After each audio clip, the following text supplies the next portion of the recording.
So Japanese ceramics at this point are the oldest in the world. Probably there are older ones in Russia, probably older in China, but Japan has an extensive excavation program. And so Japan, the archipelago, is incredibly excavated and dated, and we know that ceramics started in Japan 15,000 BC.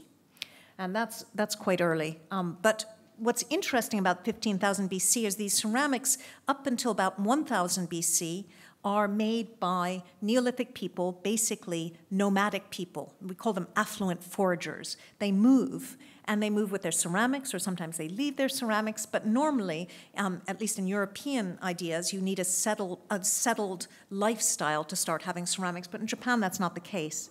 And I wanted to draw your attention quickly. We won't spend too much time with the Jomon period, but Jômon, as Brian brilliantly pronounced, it means cord marked.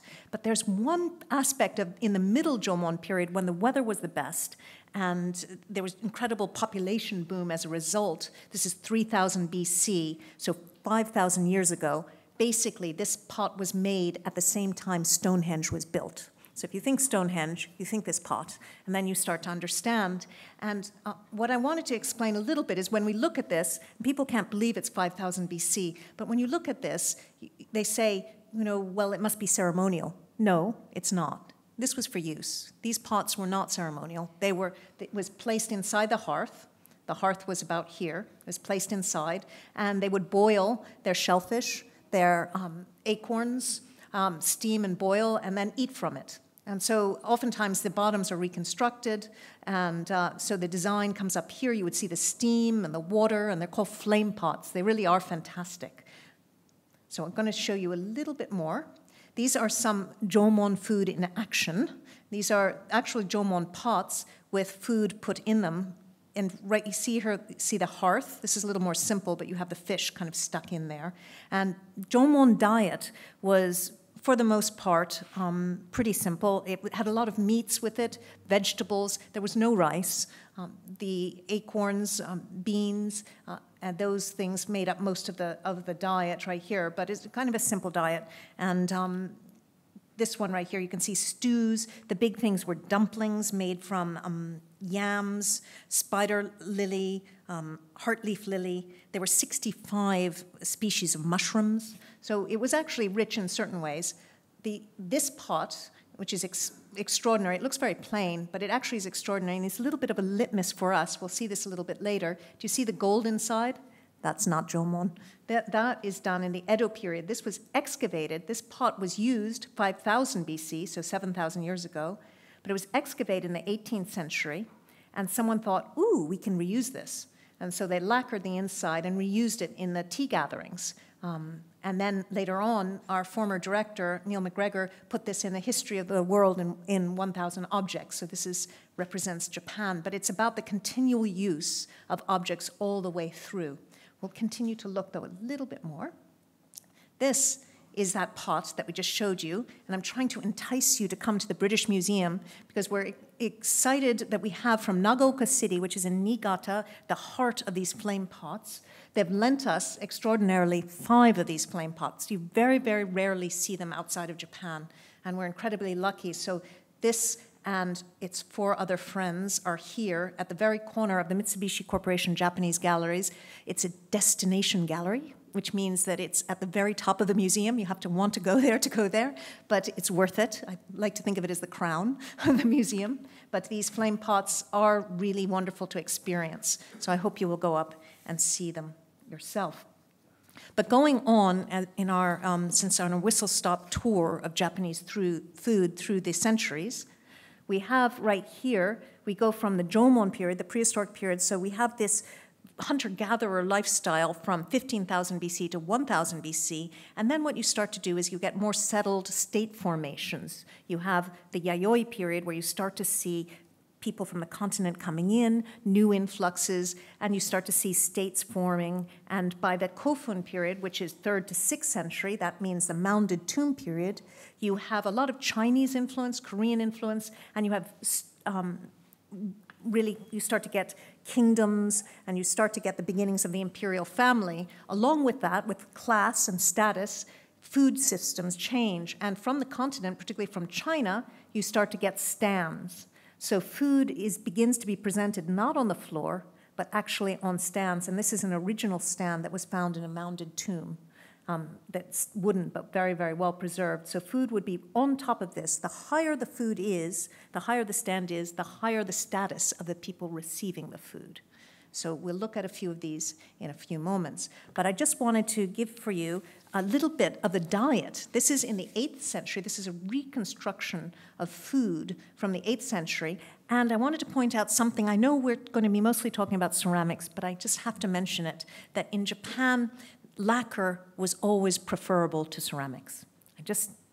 Although my heart is with ceramics, lacquer is really what was always considered more elite, more expensive. It was more labor intensive. The prices were always higher, and it was of a higher status. So this would have been for the highest status, 8th century nobles.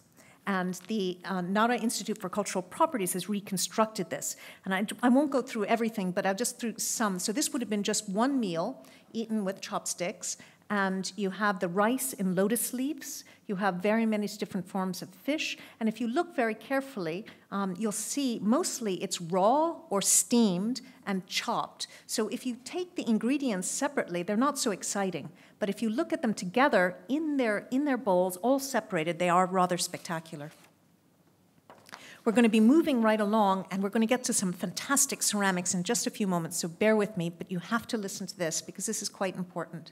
And a lot of people don't understand this about Japan, but really, a lot of, from the 8th century on, from what I just showed you, you get the present imperial family. The present imperial family were there all along, but they consolidate their power.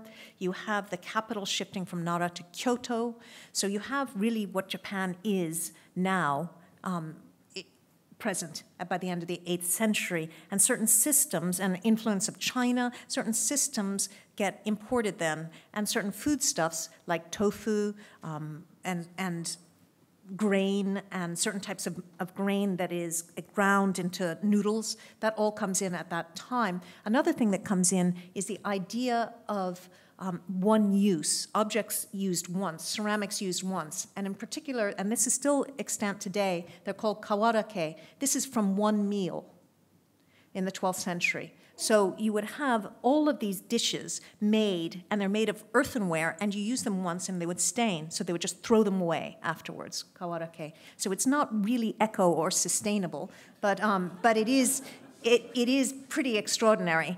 And the white kawarake were used for the imperial family.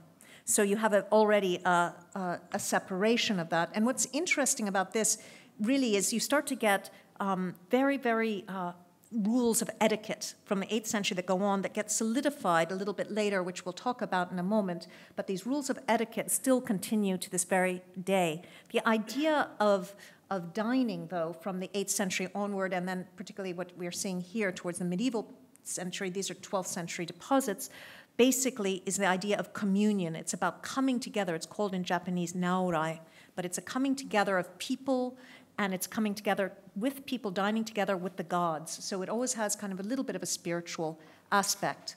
What's interesting about these dishes that are thrown away and made, were actually done throughout, they're done today, but they're done in the Edo period, and you have one of Japan's top artists for ceramic, Ogata Kenzan. His dishes go for incredible amounts of money. And in the 18th century, he made these fantastic dishes that were meant to have one use and then to be thrown away. Obviously, someone didn't want to throw them away, so they kept them. So we have a few sets still left today, but they are spectacular, and it just shows this kind of idea of one use. It's interesting, chopsticks still today are the same. So we throw away chopsticks, we use chopsticks, we throw away. Last year, 13 billion chopsticks were used in Japan. 11 billion of them were disposable throughout made, but that wasn't only used in Japan, that was made in Japan, but distributed outside. But still, the industry is incredible for chopsticks. It's the same thing. Now, moving right along, we get to the 14th century, and it's really in the 14th century that we start to see modern dining, modern utensils. Architecture starts to shift, and there are a couple of principles that are set in place here that we aren't so different today.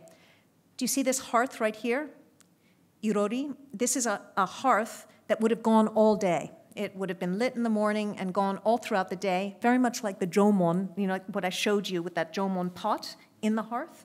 So the hearth here for stews, as we can see this man right here is chopping up a lotus root, and then they're arranging the food on a stand. So this stand, a stand is not zen as in a religion, but zen as in a stand. It's called honzen ryori, or food served on stands right here. And this would have been one person's food, and then that would have been brought out right here. So we see these kitchen scenes. What's interesting, I'm going to show you a few pictures of dining, but you always have more interesting than the dining scenes, or at least more plentiful than the dining scenes, are scenes in the kitchen. It says something about Japanese art and Japanese art aesthetics. It's a little bit about process, what I was talking to you about. It's the idea of the cooking that makes it look more delicious, and you kind of imagine what's going to happen.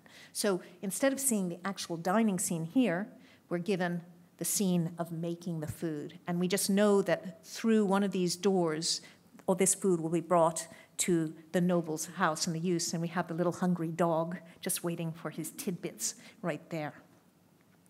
The most important, in a way, it's the holy grail of medieval Japan, is this fantastic document called Kundaikan Sochoki, basically records of arrangements in the shogunal guest hall. The original actually doesn't exist, but it's been copied to the present day.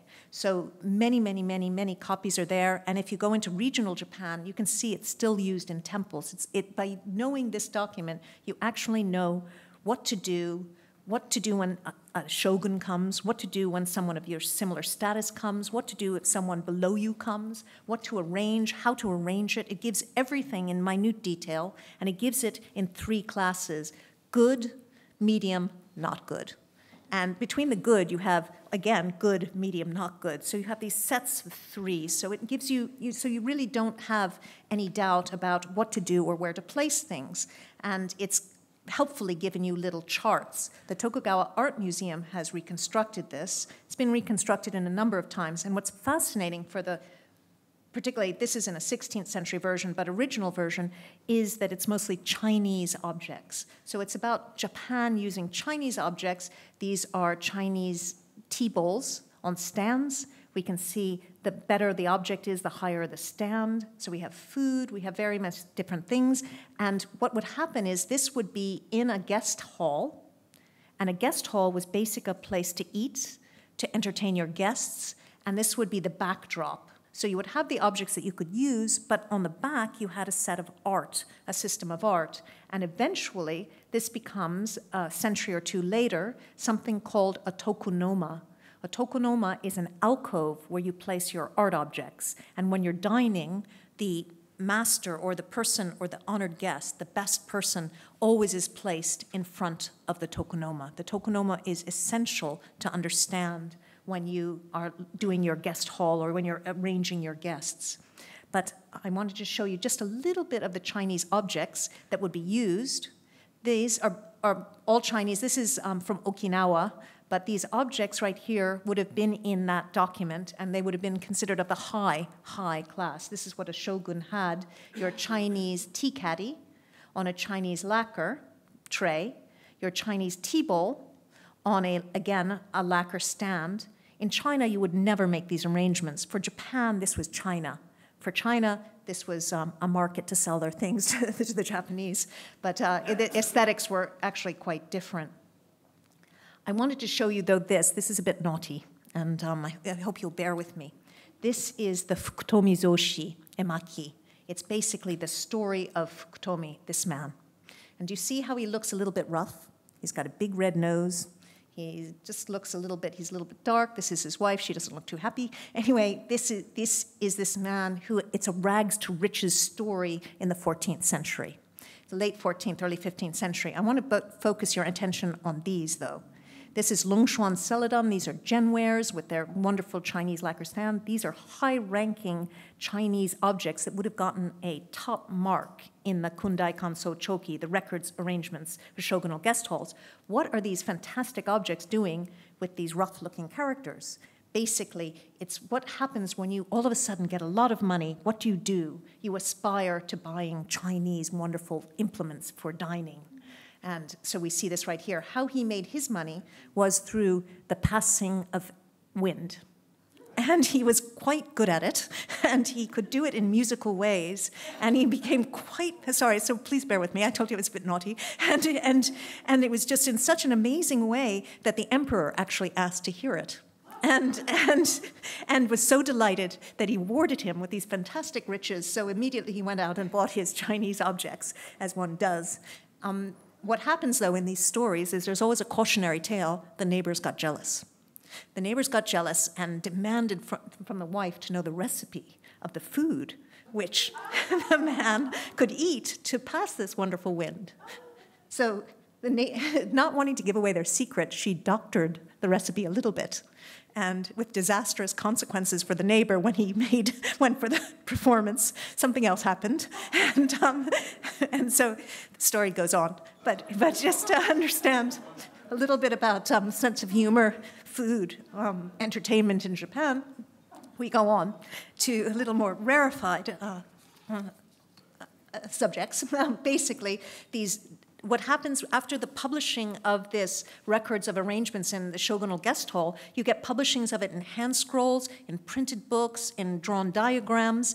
You even get it, if you go into a Japanese bookstore, you can still get it today. In fact, there are many of these manuals. I always think of Japan as a manual culture. If you go in, you can go into a bookstore and find where you should stand in an elevator in case your superior comes in, where you should sit in a taxi when you have various people of different ranks in your company. And in a way, you could say it's prohibitive, but in fact, it's fantastic because you have the form, and once you have the form, you can do anything you want within that form. So as long as you preserve that form, then you have a lot of freedom within it. And you see that in ceramics, you see that in dining. So dining, actually, you have in Japan, and I'm sure you've all been to Japanese restaurants, you get obento bako, you get a box and you have very many little segments in that. That's a form.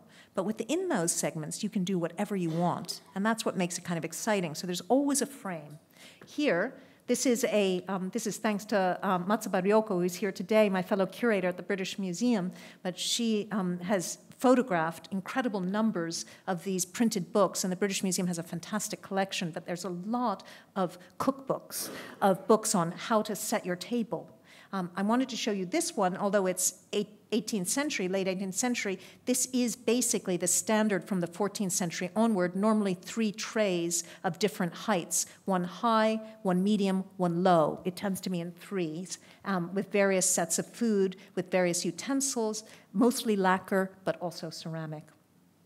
This is a 19th century print, a triptych, but I wanted to show you this is actually how dining would have happened from the 14th century through the 19th century by the elite. It still happens today by the elite when you go to fancy restaurants. Here we have a high-ranking samurai daimyo's wife, and she's being served by 2 women with the food. So do you see it's completely lacquer? Right here, the food would have been here. There might have been 1 ceramic dish, and this would have been placed for her right there. Everything changes, though, in 1600. And so I wanted to give you just a quick, in our romp, we have to keep going, but we still have a little bit of time, so we're still okay, but we have to just fasten your seatbelts. 1600, what happens in 1543, you might know this, is the Portuguese land on Tanegashima. Now, what happens when the Portuguese land on Tanegashima is not that Portuguese culture comes into Japan, it does a little bit, but more importantly, the musket comes into Japan. It's in production within 1 year in Japan. It completely changes warfare. It completely changes the political situation. And within 50 years, one family has come to the fore, the Tokugawa. They managed to control Japan. It's in a very good year, 1600. It's easy to remember. Battle of Sekigahara. That changes everything until 1868. So for 260 years, Japan is basically at peace. What happens right before that and right after that, and particularly 1580s to about 1615, is a jockeying for power. Who has power? There are 260 lords. They're jockeying for power. The Tokugawa are on the top, but who wins out there? And so what you have is a period of castle building, of huge parties, enkai in Japanese, these huge parties, this kind of using food to gain status and entertainment, and it's a wonderful period for ceramics. So this is one of the few remaining castles, late 16th century Himeji, and you get these fantastic hand scrolls. These are called Shuhanron emaki. This is from the Bibliothèque Nationale in France, but it's the debate between what is better, drinking or eating. And by drinking, they mean sake, Japanese alcohol, right here. And they're fantastic. This has been well published by the Bibliothèque Nationale. So if you go to the website, you can see it, and it's really worth it. You can see, do you remember I told you of the three, the high, medium, and low stands right here? We have that. You can see the kitchens, and you can see the food preparation right here, and then the actual eating, and then they go through debating on which is better. And here, this is just a close-up just to see the three trays. And do you remember what I told you about the alcove, the ceremonial alcove? How do we know which person is the most important here? Well, this man, because he's in front of the tokonoma. This is the most important place, Japan, where you have the art, you have the ceramic, the objects, sometimes incense, and the best guest is right there. This is the cooking scene, and I just wanted to show you, it really is, the cooking scenes are always more exciting. You can see the pheasant, the fish, and if you look very carefully, actually, it's very similar to what's happening today, and you always have kind of a local scene of interest. And here we have another example. What I like about this one in particular is you can start to see the Chinese ceramics that start to be used here. Some of the Chinese ceramics and then some of the Japanese ceramics, but basically the fish, the cutting of the sashimi, the placing of the sashimi here on lacquer. These were done, as I told you, particularly from the late 16th to early 17th century, but really all throughout till the 19th century for these large parties. These parties took place inside and outside. You would have on a huge scale. So here you have an outside kitchen marked off by the tent for these huge outside parties that would take place with entertaining, and a new form comes in. This form is right here. It's called a tokuri. A tokuri is what we all know when we go to a Japanese restaurant and we pour our sake. It's a sake bottle. Sake bottles were never in Japan until 1600. They came in, before that you never poured your own sake. You would have someone pour it from a large vat, and it would be heated. But here, for the first time, for these picnicking, you had this idea of you pouring your own sake or you pouring your sake for someone else. It was very much about a convivial naorai, this kind of coming together and celebrating together, getting drunk together, eating together, and just forming relationships. These relationships, though, while it sounds free and easy, were still structured. Remember, I told you about the form. The form had to be preserved, and part of the form was to show off how wonderful your ceramic sets were, and through your ceramics, you could show your power for trade, for connections to China, connections to international countries. Remember from you might know this, but 1600, I told you, Battle of Sekigahara, 1613, the rather draconian laws that the Tokugawa put in to restrict missionary activity, which basically meant Japanese could not leave Japan. Foreigners could still come in a restricted way, Dutch and Chinese, but people could not leave. But a lot of things came in, and one of the things that came in large numbers were Chinese porcelains. All of these, this is an incredible amount of porcelain, all found in this jar. Do you see those ragged edges of that jar? It looks pretty, almost violent, doesn't it?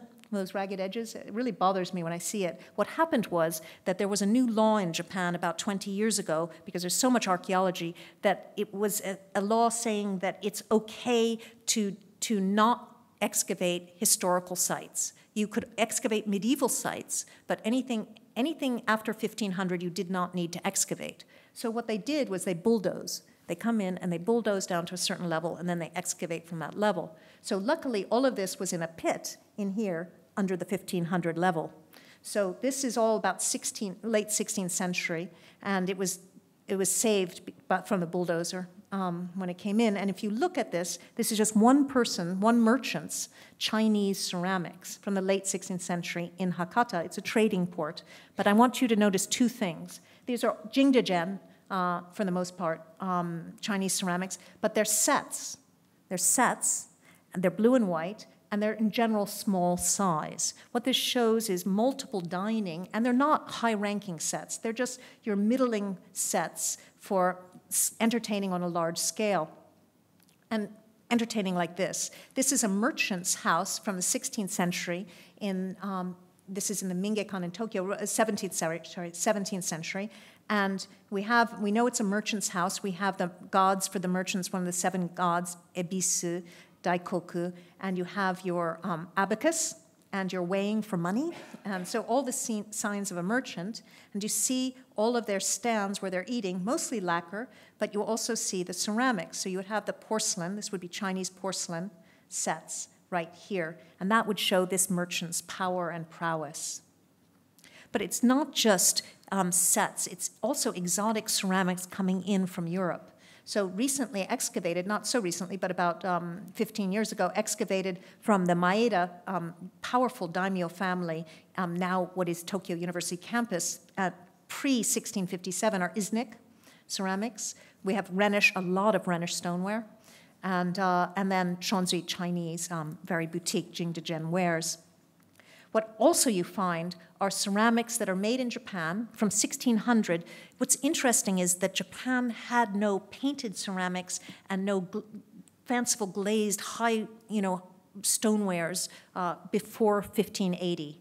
It was always Chinese ceramics, always ceramics from abroad. Japan didn't make their own. They made ceramics, but they were kind of plain and simple wares, not glazed, not designed. That happens from 1580. But from 1580, because of the change of political status and really a growing middle class, a growing class with money who want ceramics, you get an incredible boom of wacky and wonderful ceramics. These ceramics are from Mino, this area, 1600, 1620s, 1630, and they're fantastic. They're basically basket forms, bale handles with textile designs, and some plucky merchant took one of them or made a model of one of them and sent it to Jingdezhen in China and had a Chinese copy made. So normally it's Chinese wares coming in, but this is China making a copy of a Japanese ceramic in porcelain.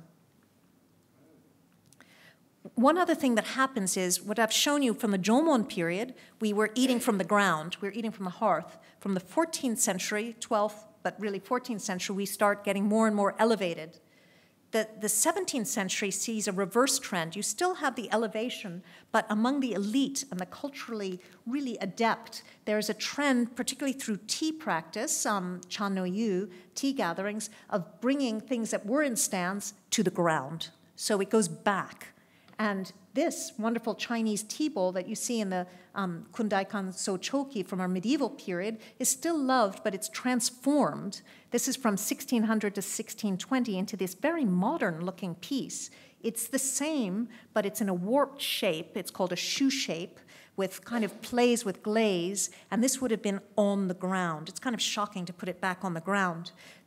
We were trying to borrow this we did borrow this for the Kazari exhibition in 2002 at the British Museum, and it had a huge insurance price. I can't tell you. It was so expensive, but we did it. It was fantastic. And I remember Sir Robert Sainsbury really wanted it, but it was just too expensive.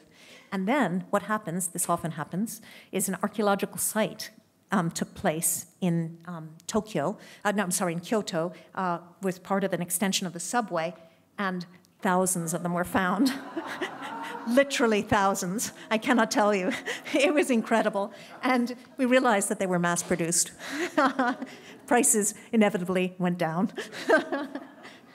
But you can just see they look very modern. I think the price was that they were so modern, but they were slapped them on. They slapped on the slip. They made them, and they were called at that time imayaki, which means wares of today, present-day wares, and they just had a very modern sense. Some of them, this one, for example, is a chalice shape. So the Portuguese brought in Christianity and chalices in the service. And so this would have been taken from a chalice form. So there are just many different types of forms, but this now is in, if you go to the Kyoto Archaeological Center, the Kyoto City Archaeological Center, you can see them in the thousands. Tea practice, though, as I told you, goes down into the floor, and this has a profound effect for entertaining and dining, and I wanted to just show you a few examples of that, and I couldn't help myself. I've just finished writing the scope paper, and I hope you will all come in 2019 to an exhibition that Ryoko and I are doing at the British Museum on manga, anime and gaming, but manga is fantastic. Manga are Japanese graphic novels, cartoons, if you will, but they tell a lot about daily life, and a lot of manga are about ceramics. So there's this manga, which right here, actually from Niigata, the same place as our flame pots. This is a tea master in the 17th century interfacing with a real tea master today. This is one of Sen no Rikyu's descendants. And so we have the comic tea master, Furuta Oribe, with the real one explaining on how to put your utensils on the ground. And here, this one has a company president. This is a company president, and part of your training to be a proper businessman is to learn the practice of tea and to know how to deal with your utensils, your ceramic utensils, and how to put them on the ground. Again, you have your hearth, which is still from the Jomon period, but the objects have gone down into the ground. I want to show you just quickly about ranking of objects. So I told you about the tokuri, our little sake bottles. This is a very rare close-up of a screen that dates to the early 17th century of Sakai. Sakai is next to Osaka. It's actually part of Osaka now, but it was a free port at that time. So a lot of things were coming in. And this is a merchant's shop selling ceramics. And they're ranked. The cheapest ones are on the bottom. And as they go up the rank, the prices go up. So you can see what is more expensive and what is cheaper. And what's happening here is a naughty boy has just broken one of the tokuri, one of the sake bottles, and he's being beaten by the man, and his friends are laughing and running off. But if we look very carefully, sorry, it's a little bit blurry, but you can see these are the tokuri, the broken one right there. So these are for dining. You have your plates. This is the oribeware that I was showing you. And then these are basically food bowls. Then you have an incense burner. These are stacking food bowls. And at the very top these are tea caddies, so tea objects. So tea objects are the most expensive. Food are going down, depending on what form. So there's a variety of prices. To give you a little bit of a sense of how these ceramics work with tea and also with food, these are part of, with tea, when we think of tea alone, but actually tea was always with food. And these would have been served with tea gatherings. And they're served, as we know from the Kundaikan Sochoki, which I showed you earlier, it's all about seasonality, which actually goes back to the Jomon period. You have different foods, different seasons. So this right here is a summer season. This is when it's hot. This is on a shoki imari, a dish from 1630s, but you would have had this kind of wonderful jelly-like with adzuki beans, so cooling, feeling like snow, making a cool feeling. Right here, this is a Kyoto ware. This is basically early 19th century, a Kyoto reticulated fantastic basket, and it would have had this really wonderful sweet inside, and this would have been for February, because it would have given you a sense of warmth, a sense of depth, and a sense of just a kind of bit of enjoyment in a kind of a dark area. This would have been for August, when it was incredibly hot. You have these blue and white dishes cooling, and then you have these wonderful cooling fruits right here with little rice strips. So this would have been the sweet you would have enjoyed with your tea. But I wanted to mention that how the food is placed depends on the design underneath. And unlike what we just heard about maybe eating and then possibly finding a rape scene underneath, which would have been a bit shocking, part of the fun was to actually see what was underneath. There were no rape scenes on these. And so you would have seen the type of bird or some of these fantastic dishes right here. So for example, this dish, which is a very, very early overglazed porcelain, right here, this one, is this wonderful pine tree. It would have been a kokutani-style dish, 1650s. You could imagine it covered it with sashimi, with fish, and as you eat it, all of a sudden this tree comes out and this gold ground.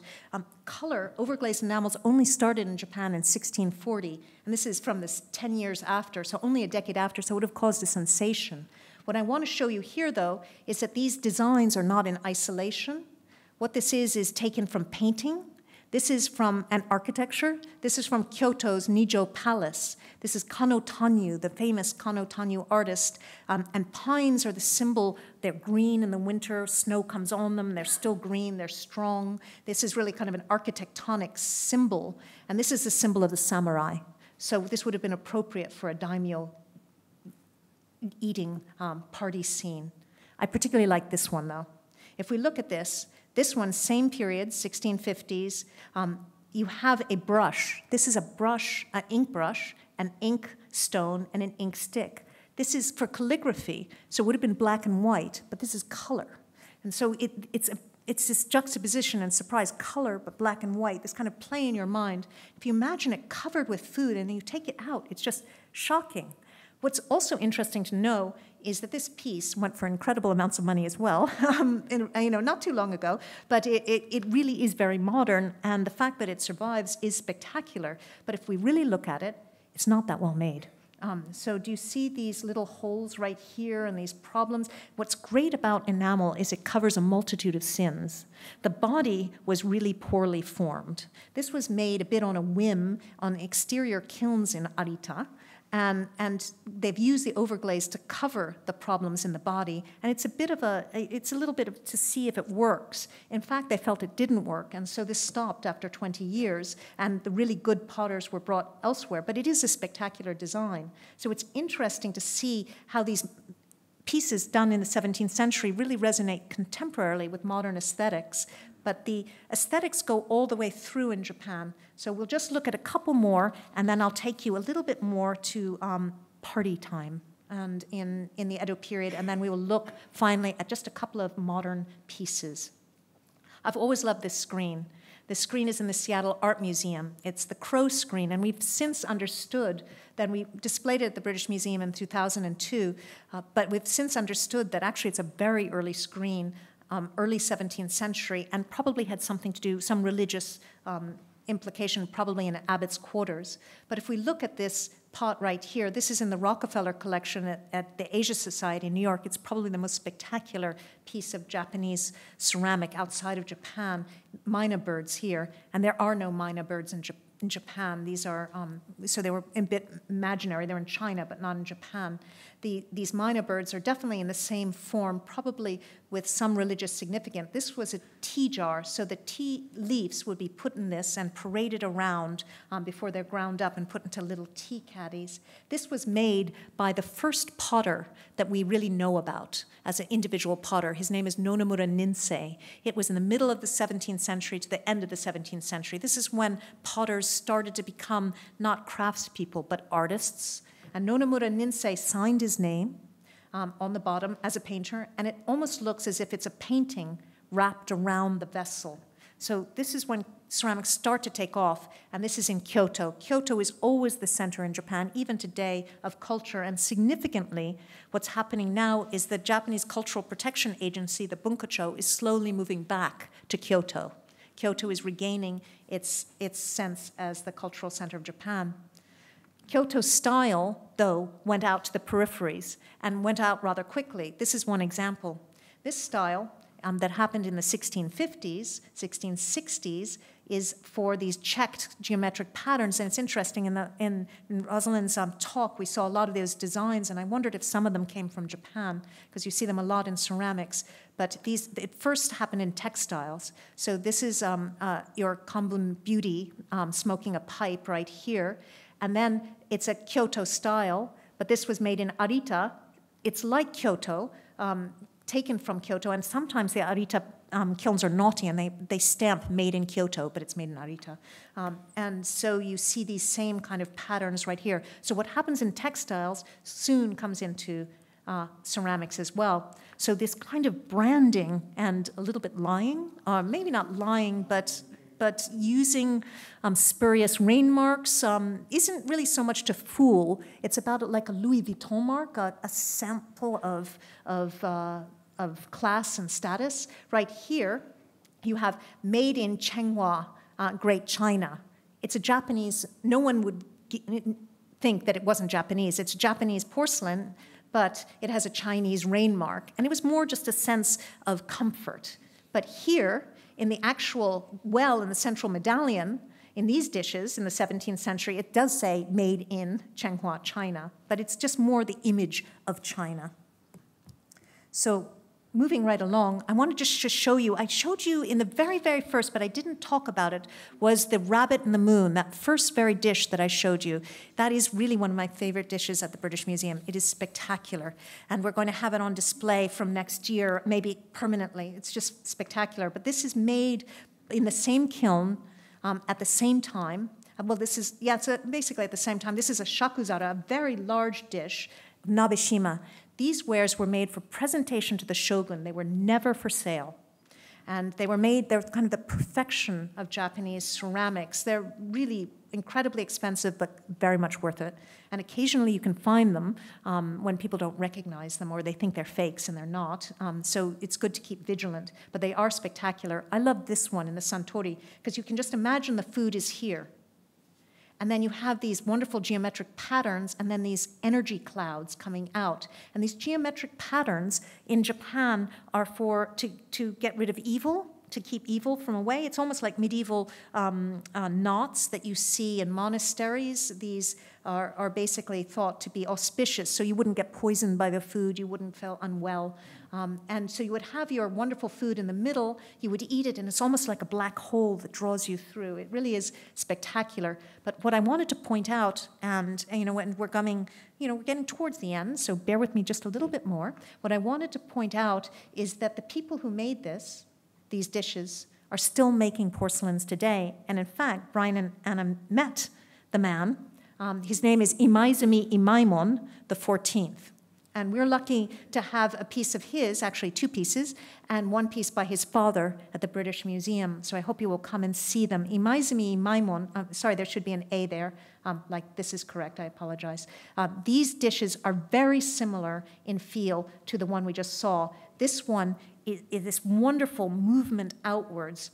If we look at this, these are passiflora, and it is fantastic snowflakes and passiflora moving out. And this is the evening, and on the outside it's the early morning. You have 2 different scenes, and he's used platinum in here so that the silver doesn't oxidize and it stays bright and fresh. His father set that scene right here for this swirling design, and the gray is actually taken from textile patterns, from Yuzen patterns, but he uses depleted uranium. And so it's not dangerous, but it gives this fantastic gray feeling. So this exquisite high end is still available in Japan and still being produced. But turning back quickly to partying and to hokusai, we saw hokusai earlier today. In the hokusai, the copy that Rebecca was talking about, that service made in 1867, so still very, very clinging on to the end of the Edo period. We have an image here by hokusai, and Ryoko and the Japanese section under Tim Clark have a fantastic hokusai exhibition at the British Museum that is a must-see. It sells out quite quickly, so please, please go and see it. It's spectacular. This is one of his paintings right here, and it's thought that he's painted himself in it. Maybe it's this man dropping his sake cup. But what I wanted to explain a little bit is about dining. I told you about these trays of dining. Well, you also have another type of dining, which is called kaiseki. Many of you might have heard about kaiseki. Kaiseki is a style of dining, depending on how you write it, is just little bits of food with drink, and it's more about entertaining. It's more about bringing people together and dining communally. So here, this takes place actually in the prostitution quarters. This is in the Yoshiwara. From 1600, I told you, Japan becomes at peace. But what happens is there are certain systems that the Tokugawa have set up to ensure that peace. And one of those systems was to make the capital in Edo, which was a backwater. It's like Washington, D.C., a swamp. They make this town out of a swamp. and they make all of the 260 lords have a residence there and go back and forth from their domain every other year with all of their men, and they keep the women away. So Edo was a city, Tokyo was a city of men, and it was the largest city in the world in 1700. It had 1 million people. Now, a city of men with 1 million people in it, what do you do? Well, the Japanese had a way of doing that, and they structured it, and very careful planning, city planning, and then there were entertainment areas. There were unlicensed entertainment areas and licensed entertainment areas. And when we think of the Yoshiwara, most of the woodblock prints, kabuki, a lot of the art from the Edo period that we so enjoy was born out of these entertainment areas. And it's not just that prostitution took place, which wasn't great and which we can talk about another time. What was more interesting is that laws didn't really, anything went in those areas. So there was a lot of creativity. And we see this here, right here. Creativity in dining also happened. And so this is typical of what you would get in those restaurants. You would have a little bit of seafood that might not look so nice. So what they did, but taste delicious, is they would put them inside and that you couldn't really see it. Then you would take it out and then you would eat it, and it would be spectacular. I wanted to show you, though, also these other types, not just the Yoshiwara, Shin Yoshiwara, but other types of dining took place in Ryogoku. Ryogoku is a famous place near the Yoshiwara. There's a bridge right here, and it's where the sumo are. So these are the sumo wrestlers enjoying a restaurant. And if we can see what they're eating. And you can see it's not the 3 trays. This is more the kaiseki, where you have various different dishes with a little sampling of food and a lot of alcohol. And we have the large dish, smaller dishes, and then you have the lacquer with the ceramics. And you see they're eating the small dishes from the communal dish right here. And the communal dish is about sharing and coming together. So it's much more about food as a binding for society, a little bit coming back to what we saw in the Jomon period. Now I'm getting towards the end. Bear with me just a bit longer. In the Edo period, I told you Japanese could not go out. But what you found is there was a great fascination with things foreign. This actually was written just after Japan opened up in 1868 by Kawanabe Kyosai, but it's of Westerners dining. And this is an imagination of what Westerners actually dined from. And actually, a lot of Western utensils came in. Mary Redfern and a number of people have shown how Western Minton, different ceramics, had a profound influence on Japan in this period. But I just thought it would be interesting to show you how glassware, how different things are imagined. They don't have the individual place settings. They just have the objects kind of coming in and people communally eating. So it's Japanese rules with Western-style utensils. I wanted to show you, finally, 3 things.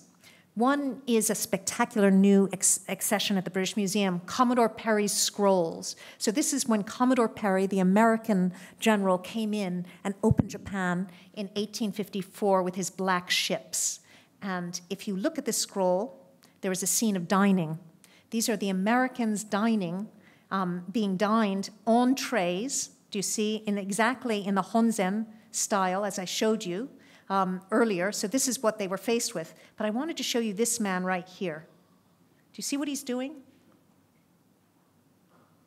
He's actually taken one of the trays. He's looking at it and reading the mark on the base. Now, I somehow don't think an American military person would go and look at the bottom of a base and try and see what is the mark on that, but that's what a Japanese national would do. And this is what was imagined, the idea of what kind of mark, what type of ceramic was it. And so this was the kind of expectations of dining.